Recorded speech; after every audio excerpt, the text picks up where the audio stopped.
How is everyone?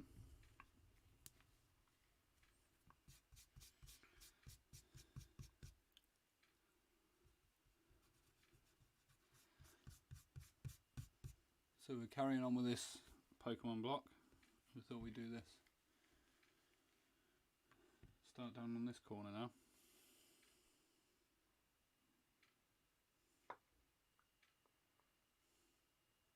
Get away from those big hard spots up here.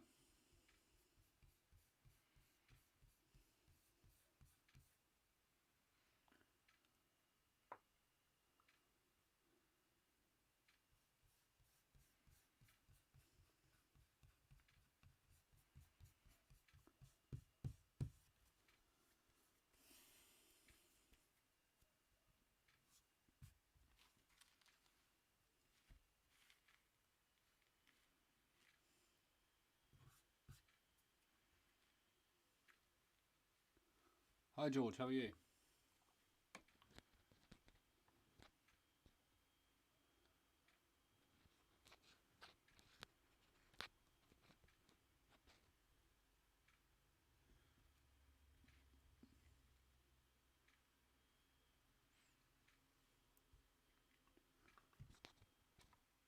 Hi Eric.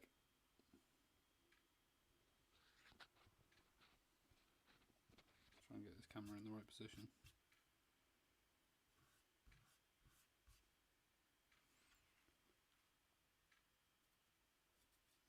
Hi Ben.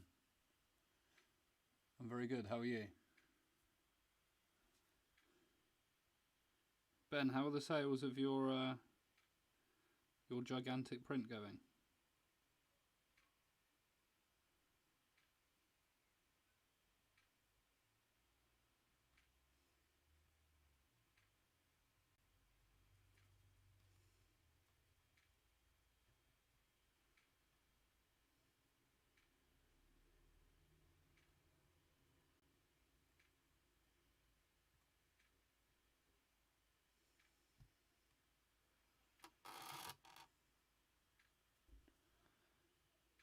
Hello John.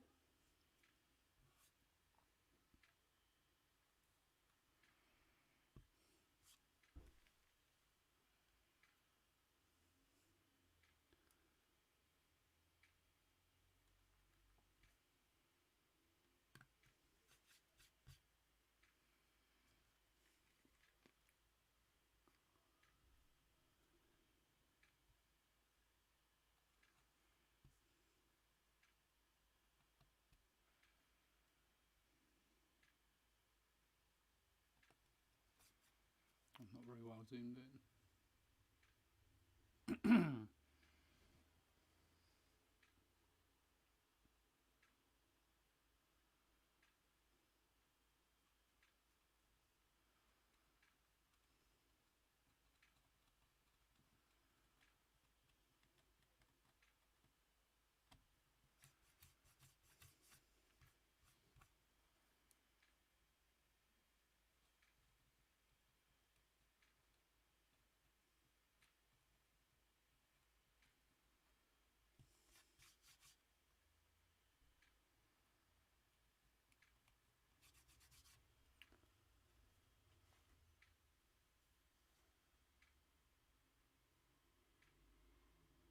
Sold out, well done.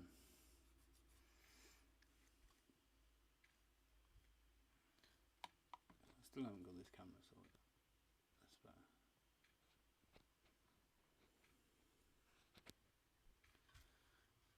Yeah, that's better. What's the next job then, Ben?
Building a press.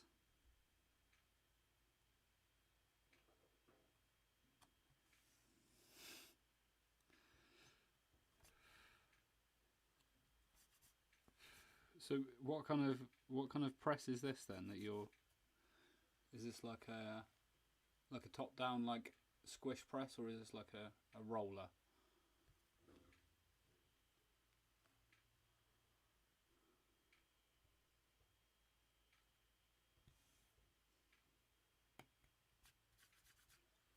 I should just pop these little corners out as I go.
Oh, okay.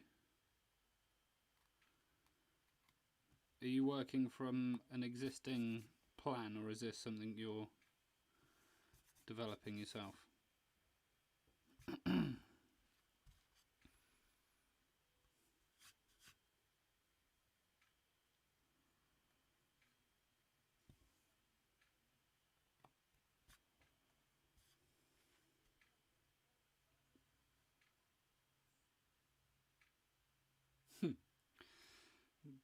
Same question, George.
If you I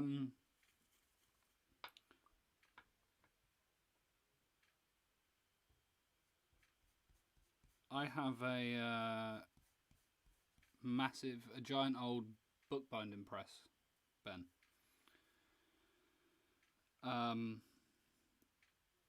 But it distributes the pressure very evenly.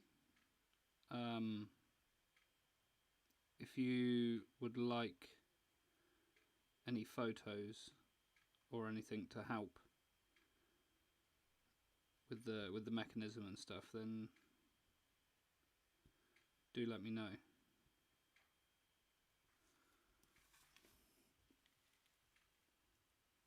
I don't know if it'd be of any help or anything, but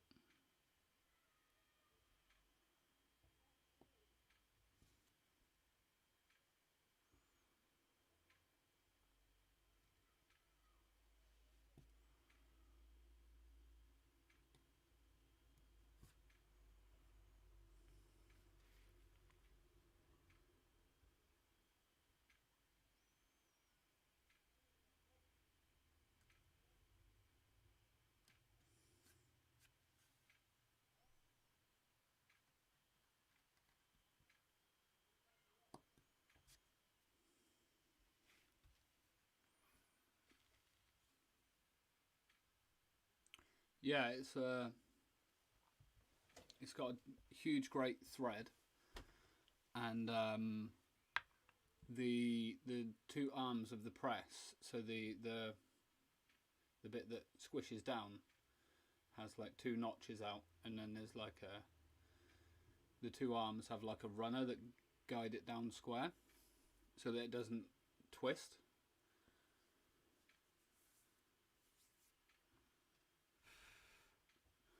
I have a modern one because that's how we make our blocks.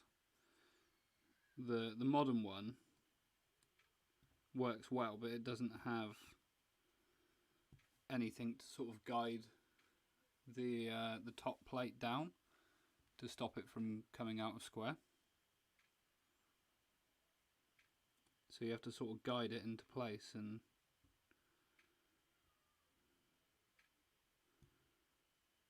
sort of hope that it doesn't twist and slide the top layers of the blocks.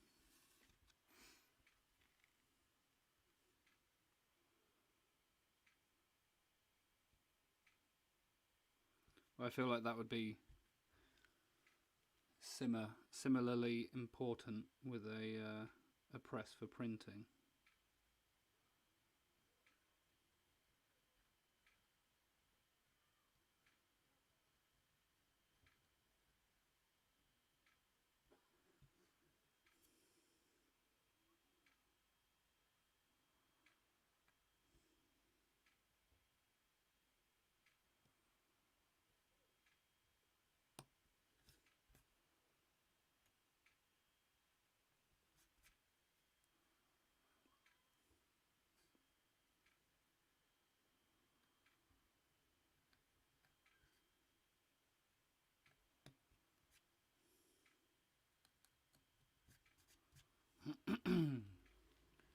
If you want to, remind me after the stream, and I'll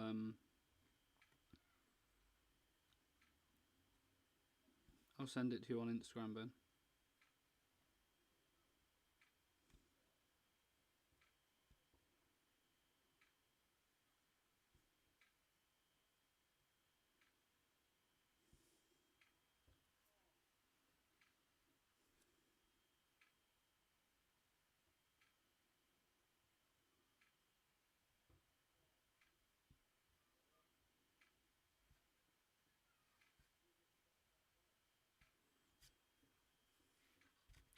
Oh, we do have exciting news regarding the studio.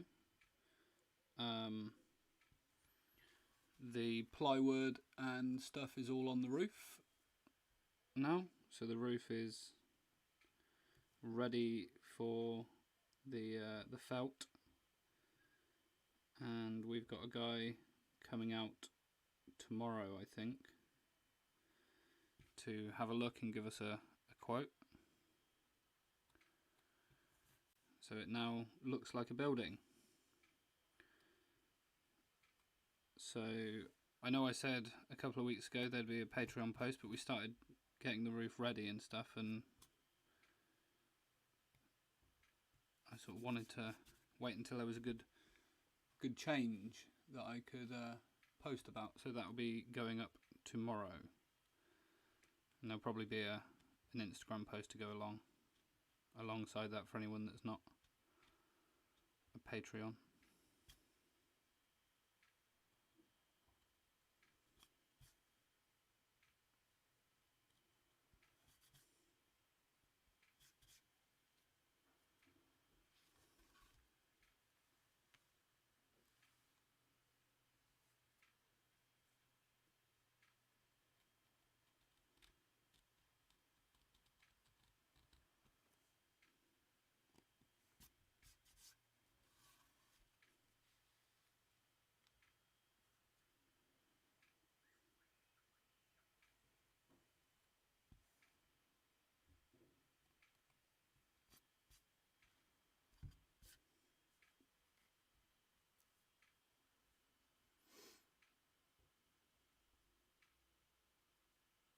No, Eric, you can print across an area with cutout. The most common gradient you will see will be in a flat area, but you can hypothetically you can print a gradient across any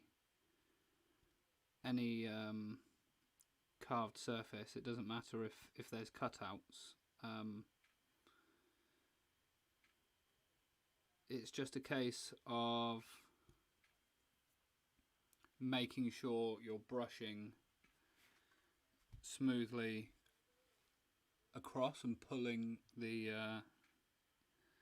pigment up. Let me just get around this corner and I'll get a block out that demonstrates.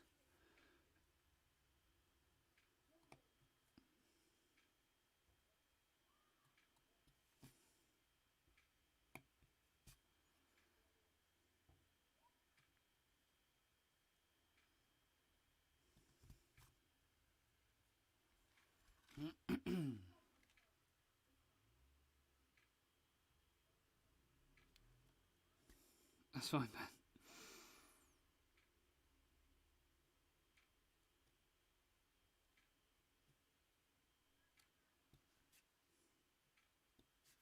Let me just see if I got the block to hand.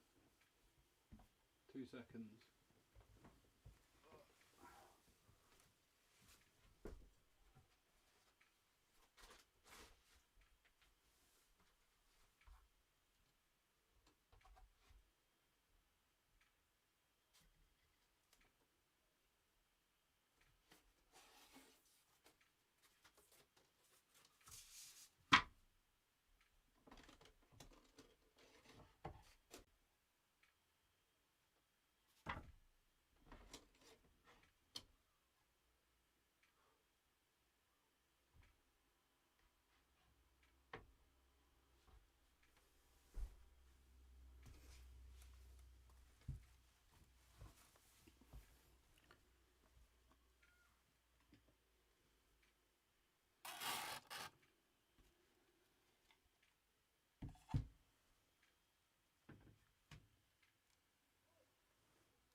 So you can see this block here has many cutouts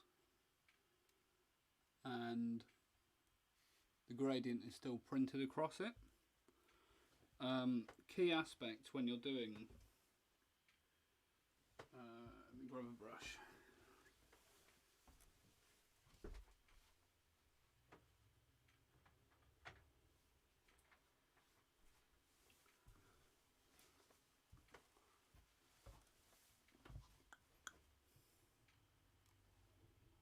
So, key aspects, you can see, particularly in the top here, I am never placing pigment into one of these areas here.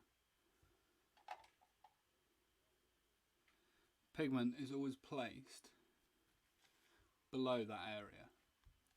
And that's a general rule of thumb when you're printing anyway, is to not place pigment on to the area in which you're printing, because if you're doing that over and over again over 20, 30, 40 sheets, you'll build up a place that's very saturated with pigment, and it will start to show as like it will show slightly darker. But when you're printing a gradient, especially one like this, placing pigment below the area. So here, for example, I'm placing my pigment here to brush that out. I don't want to place it right here because I'm going to build up pigment right here, and that's an area that can be easily picked up when you're printing. So putting the pigment down in this area here, and then when you're coming across with the brush,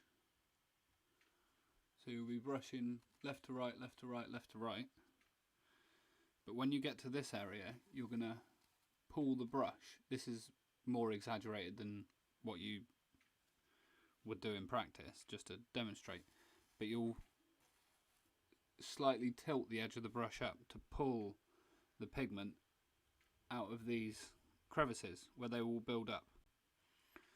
So you're coming across and it's like a gentle rocking motion and pulling the pigment out. And your last few strokes to get the gradation nice and smooth will be pulling these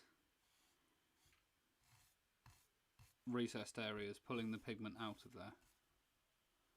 And another method is to very slightly circulate the brush, to do it gradually. You're pulling it up into the area you need and pulling back down. That method does draw the pigment up the brush slightly. That's a bit more foolproof, but if you have too much paste you can get lines, brush lines. But by sort of bringing the edge of the brush up, you can pull some of the pigment out of those recessed areas. But the main thing is to place the pigment away from those recessed areas and then bring the pigment up to where you need it to be.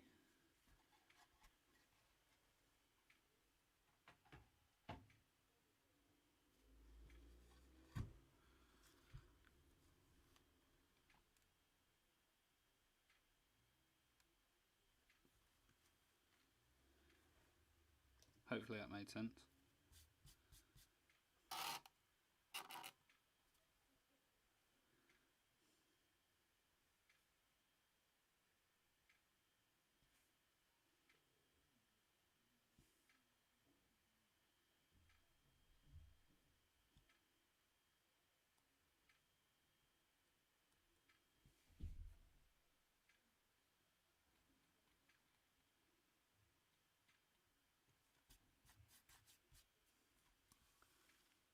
No problem. One of the prints I'm carving at the moment, we did contemplate doing a. It has 2 key blocks. We did contemplate doing a gradient on the key block, but I think we're now just going to opt for the 2 separate colours in 2 brushes, and just sort of let it happen by just the areas meeting each other, rather than trying to print one purple gradient on the bottom of the key block and one orange gradient on the top.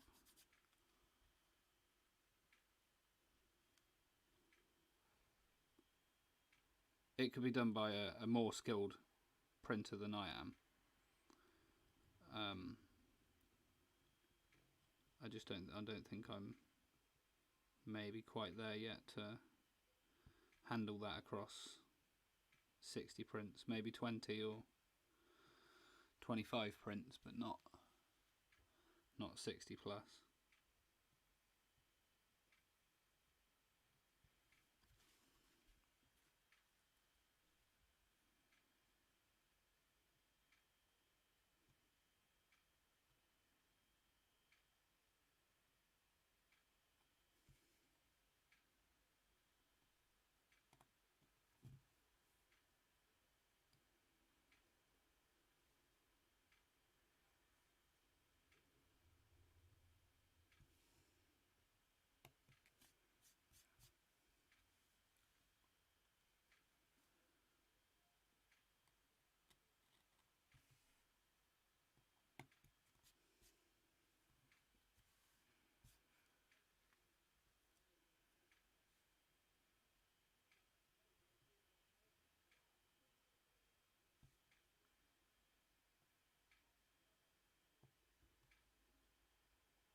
So here, because I have this little straight edge coming down the back side of this character, I could just run into there and carve it, but the chance is that it won't. The two edges might not match up, so it's better practice for me to just carve this whole border line down here. I don't need to pop it out all down there, just in here, just to make sure that it lines all the way through.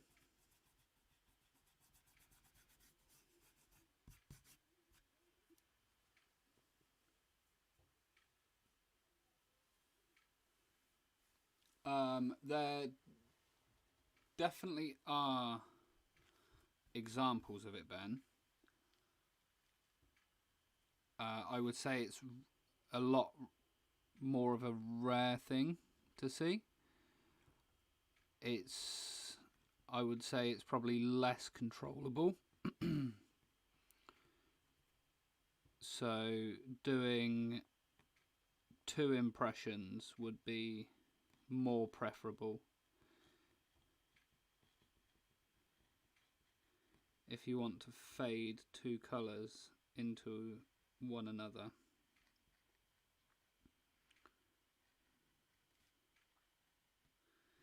You would do the 2 impressions.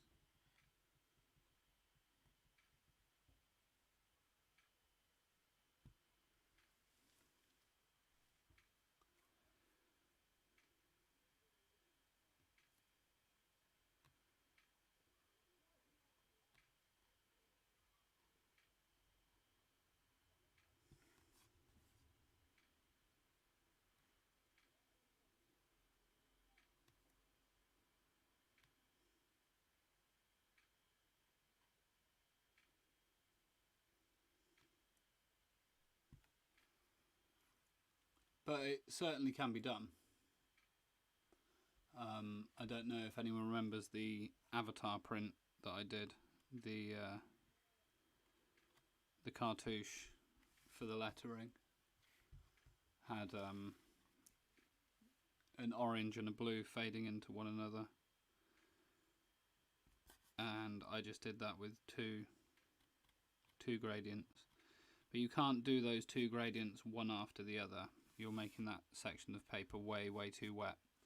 It's much more preferable to leave it and do it the next day. So print that one gradient, move on to a different section of the print that's maybe a little bit further away from the gradient you've just done, and then come back the next day when the moisture's equalised a little bit more. And Nigel, collaboration with Laura. News is same as it was as far as I know. I am just completely up against it at the moment, trying to get all of these prints done and ready for the holiday period. I'm carving colour blocks on 2 prints, carving key block for this one, and then in a couple of weeks I'll be printing the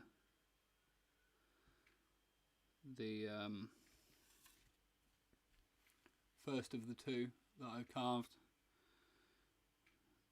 whilst I'm working through the colour blocks on this, and then that's going to take me up towards my deadline, and then I've got time to think about that.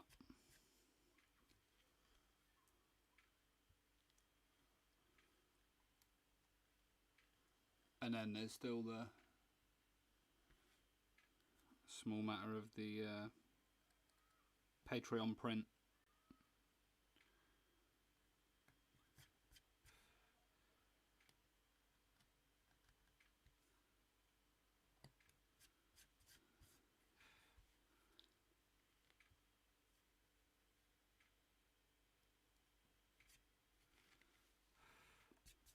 But hopefully I can get through this key block, this and the next key block pretty quick, and then we can get a jump start on that Patreon one.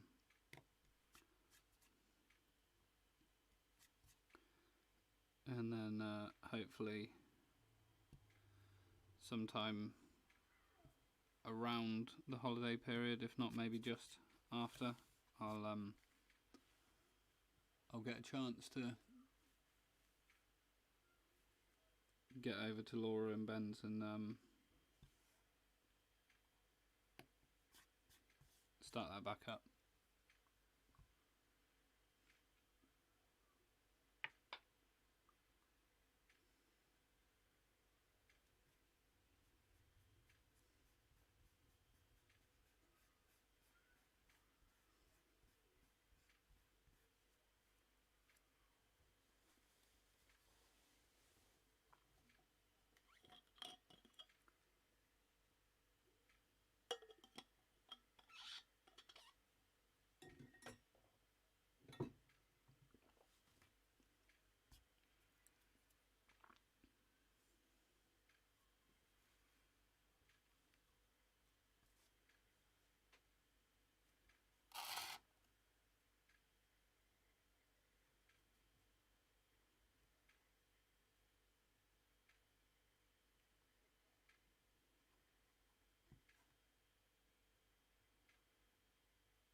There's just so much other stuff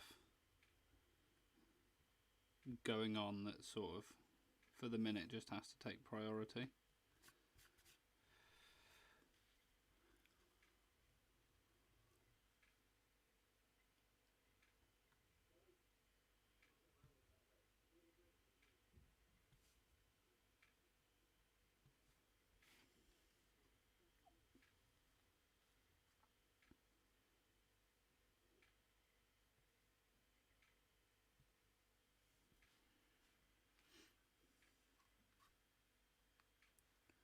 And then sometime in January I've got to find the time for another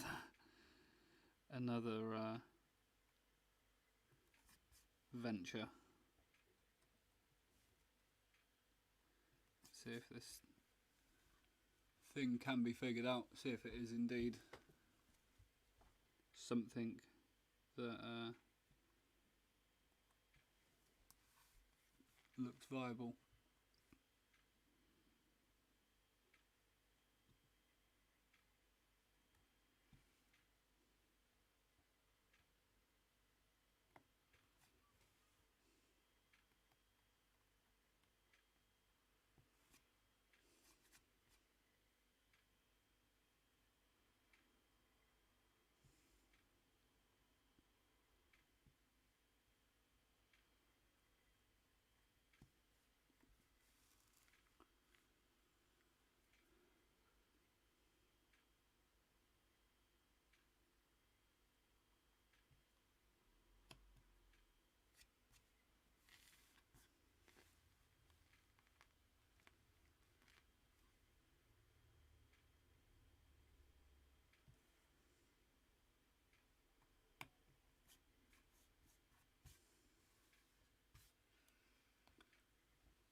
No, we don't. We buy the cherry, the supplier that we purchase the cherry from cuts it into the veneer for us. We have it done very slightly, a couple of millimeters thicker than what the end result will be, to account for the dressing of the block with the finishing and stuff like that.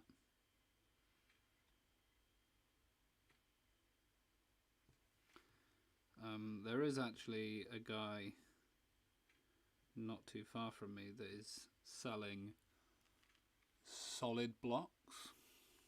From what I gather, it's the same, at least the same, from the same region as the wood that I purchase. It's North American black cherry. So I've ordered a block from him. More as just a sort of scope out the wood, see what it's like.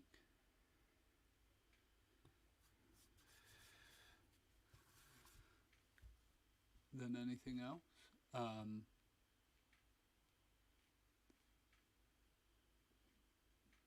I don't know if any of you guys have ever printed on solid pieces of cherry or anything like that, but it is very, very different to this veneered stuff. It swells up a lot, and registration is keeping registration on solid blocks is a lot different to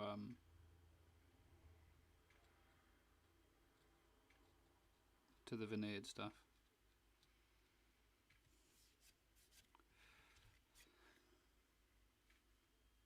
This is only an 8mm veneer.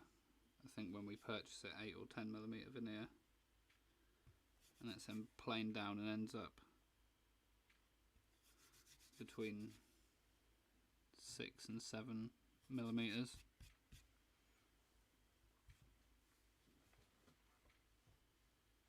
And it's glued to the plywood core, so the plywood's never going to warp or cup or anything like that, so there's really no danger of drastic movement. But with a solid block, it can, depending on the weather and stuff and the impression that you're printing, it can almost change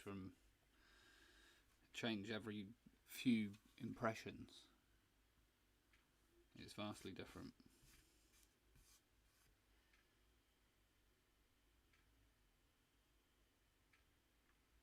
But it'd be interesting to see.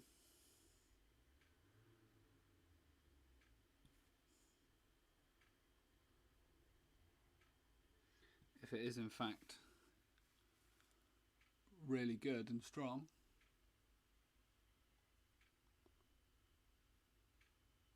A cherry cutting board. Oh my god.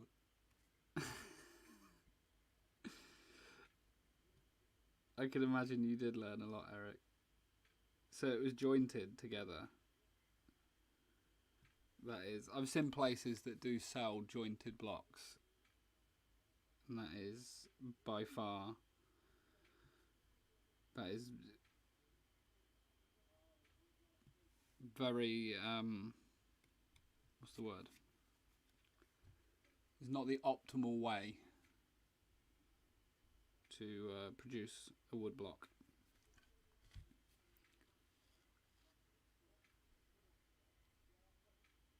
But for your first time you carve, just carve on anything, whatever you've got to hand.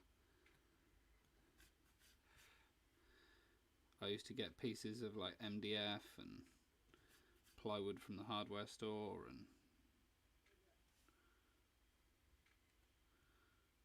just like any random old thing I could get.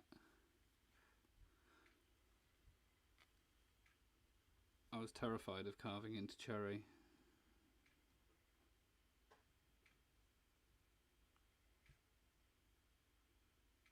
Or anything like hard.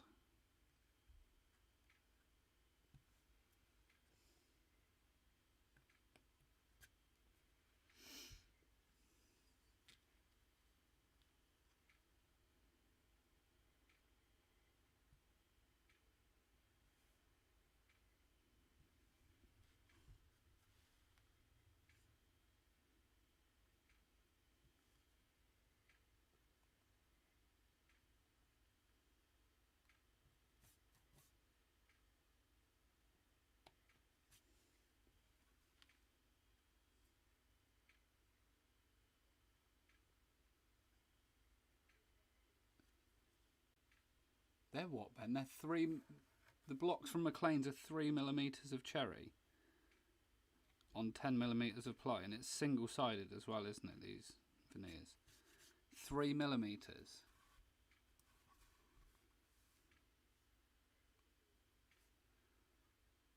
Do you carve on these blocks, Ben?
So are you carving? You must, when you're doing the clearing out, you must be like down through the into the plywood then.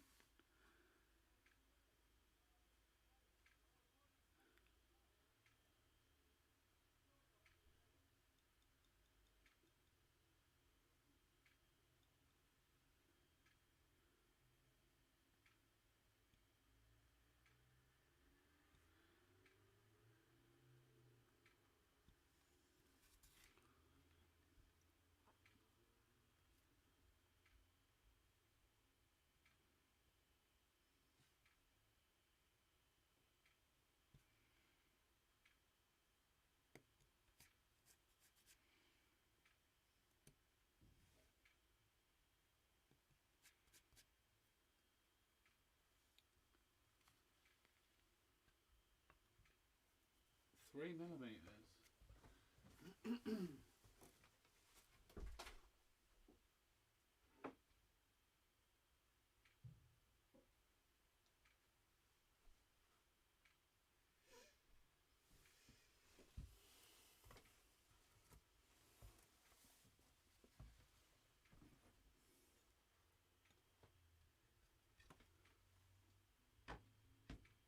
So for reference, this is 6mm. $90. So this is 6mm veneer, and this is a key block. So there's nothing here where I'm carving super deep, because it doesn't need to be. This area is a little bit deeper, but the sides, you want the sides to fade off a lot because you don't want to pick any pigment up. So I don't know if you can see, But that is the 6mm up here, and I'm down to like 1mm there. Can I zoom in on this? So you see here,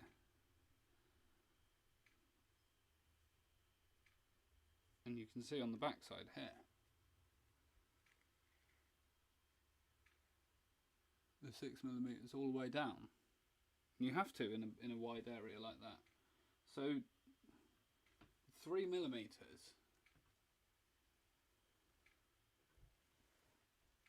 it's not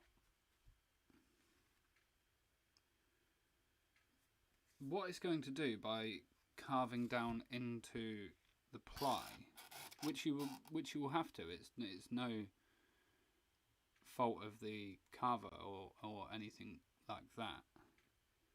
And these blocks obviously work because George has carved on them and made prints from them. But when you have to carve down into all the way through, pretty much in a wider area, all the way through that cherry, you're taking away some of the structural integrity, and dependent on the type of ply that has been used, when you expose that plywood to water, say it's a slightly substandard, even if it's, well, even WBP ply, water and boil proof ply, if it's given enough water it will start to delaminate. Marine ply won't, but marine ply is like megabucks. It's like very, very expensive.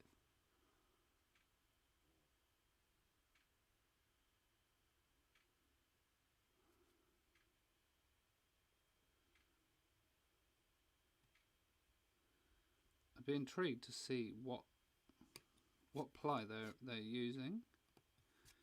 I'm gonna have to look at this now.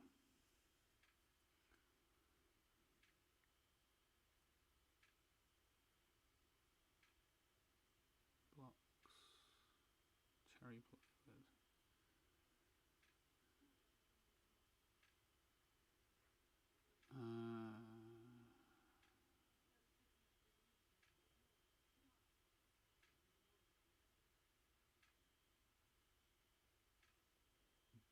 Baltic birch plywood. So that's not a water and boil proof or a marine grade plywood. It's just Baltic birch. It's just like what they're using is just like a standard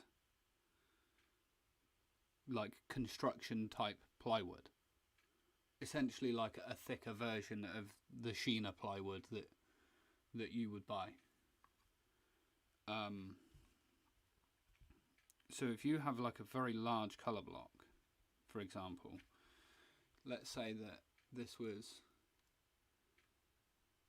all of these figures here are all the same colour, and you're carving all of this area out, you're going to have to carve like quite deep in here, and chances are you're going to be exposing that plywood. And then when you're printing over multiple impressions, there's water and there's pigment building up in these recesses, and that plywood's becoming saturated with water.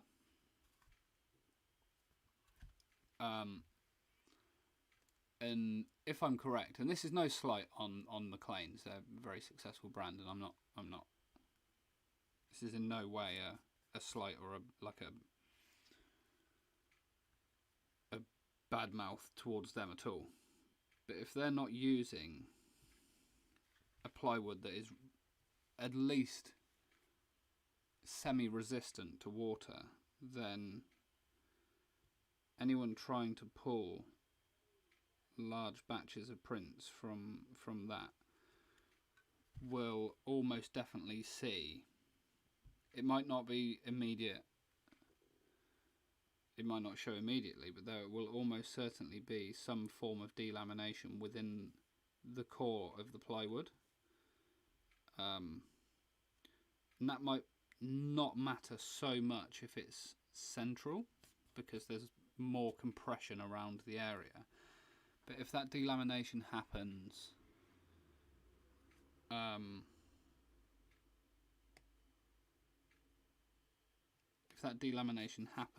within a boundary edge, then that plywood is not going to stay together.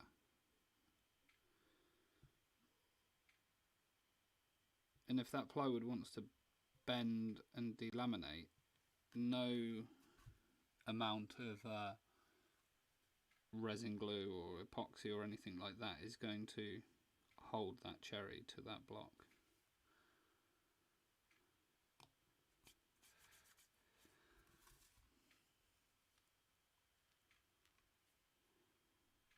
Veneering wood is like quite a complicated process, and is almost more important what the veneer is attached to than you can veneer any type of wood. You can use any piece of wood that you want, but if your piece of timber or your material that you're attaching your veneer to is not structurally sound, then the potential for delamination negates any type of glue. This is why we use the plywood that we use. I know costs and stuff have risen considerably over the past year, etc. But the plywood that we use costs almost as much as the raw timber, because we use a very thick, very sturdy, water-resistant plywood, and we use a very expensive glue to attach it to.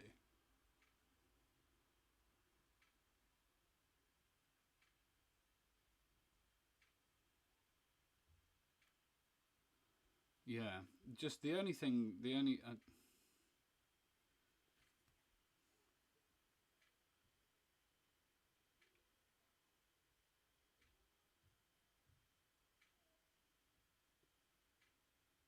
I mean, they do talk about warping there.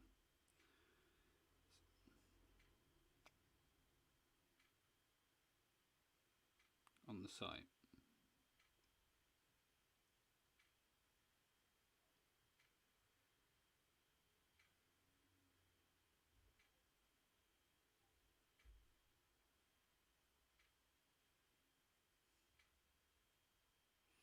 Another issue there, generally with a veneer, is it's similar to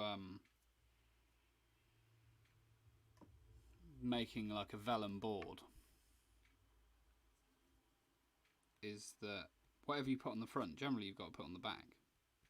You're adding tension to the front side. Even though I said there's very little expansion when adding water to a cherry veneered woodblock, there still is a level of tension that is created. If this block gets wet and then dries, so it's going to get wet, it's going to expand very, very slightly, but it's also going to contract when it dries. And depending on if it's very hot and very dry, that contraction can be, it's going to contract faster than it will expand. It's just the nature of what it is. And if you have that only on one side, you're going to expand and contract and expand and contract, and over a period of time, it will happen throughout the seasons as well. You will almost definitely get cupping. Another very important thing is you see the grain is going up and down on these blocks. The plywood grain wants to be opposing that to try and mitigate that as much as possible. Does that make sense? But please don't. I'm not like ragging on McLean's. They're like very successful, very reputable, and they're a very good supplier of a lot of quality products. Just from my point of view of working with wood for a long time and working as a carpenter and stuff and what have you, I'm just talking from my own sort of experience, not expertise. I have no expertise. But these issues can arise purely from just storage of the blocks as well. And I would argue maybe an inexperienced printer is going to be more likely to experience those issues than an experienced printer. An inexperienced printer is going to add too much water, too much paste, too much pigment. They're not going to necessarily know how to store the blocks correctly or how to treat them and take care of them. So those blocks are going to be seeing a lot more sort of abuse than someone that has a general sense of what they're doing. That would be a concern that I have. Because we did think about doing it that way, doing single-sided and just doing more. I'm not going to say I never say that my blocks are superior to anything, because it's not. That's not how I like to be. I'm just speaking from my. I would always tend to err on the side of caution and be overcautious and be a bit extra to ensure that something that I do is not going to form an issue down the line, because I've got to use these blocks myself. So I've got to sort of hold a specific standard if I'm not going to...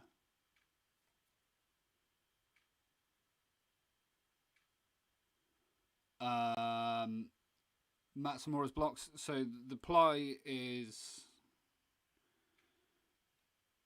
not the best ply in the world. The cherry is obviously superior. They have a lot better cherry than we do over here or you do over there. It's older, it's stored better, it's harder, it's a bit more consistent. The plywood is not as good, but what they do is you can see the edges of this block are coloured slightly. If we look at old blocks, these are blocks from them from about 3 or 4 years ago. You can see the plywood's not great, it's very soft. You can sort of push in the soft layers with your fingernail. From what I have heard, they did experience some delamination in the ply, in the corners. So what they started to do was coat the edges, and I don't know what they coat the edges in, but they started coating the edges with something to stop that. I don't know what it is. I've never experienced any delaminations. This is just what I've heard from people. Yeah, McLean's would be the only source, and that's the issue that we have, is we are beholden to the source of what we can purchase. We can only get what we can get. This is really like a massive goal of mine, is to be able to grow to the point where I can at least provide not a competitor but an alternate source, and hopefully be able to have a bit more engagement and be able to give the customers a bit more guidance into what to expect from the wood, and usages and ways in which pros and cons of using this wood, ways to treat it, whether that person just wants to pull a single print or they're looking to create a whole business and make prints full time. Because this is something that I certainly didn't know, that I've managed to gain information from through Dave and various other resources. Yeah, I did see that. I've been trying to buy blocks from everyone I can find that sells them, so that I can do some market research and sort of see what we're up against. We're a very small market, but I can assure you that I can provide a working knowledge of these blocks that maybe wholesalers and stuff don't necessarily know.